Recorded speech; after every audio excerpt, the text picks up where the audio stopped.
विधान परिषदेवरती बिनविरोध निवडून आलेले आमदार रवींद्र फाटक आणि आमदार अनिकेत तटकरे यांचे भाजपचे नेते निलेश राणे यांनी अभिनंदन केलंय। यावेळेला त्यांनी कोकण विधान परिषदेच्या निवडणुकीच्या दरम्यान महायुतीमधल्या नेत्यांनी दिलेल्या आश्वासनांची पूर्तता करण्याची अपेक्षाही व्यक्त केली।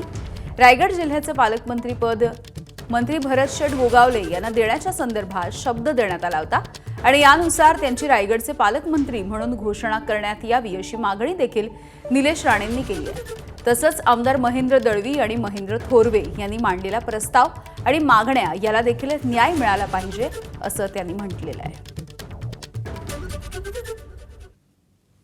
श्री रवींद्रजी फाटक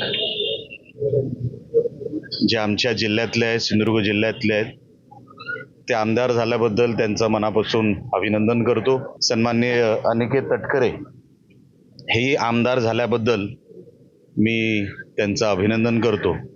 मंत्री भरत गोगावले यांना शब्द दिल्याप्रमाणे रायगड जिल्ह्याचे पालकमंत्री हे घोषित झाले पाहिजे।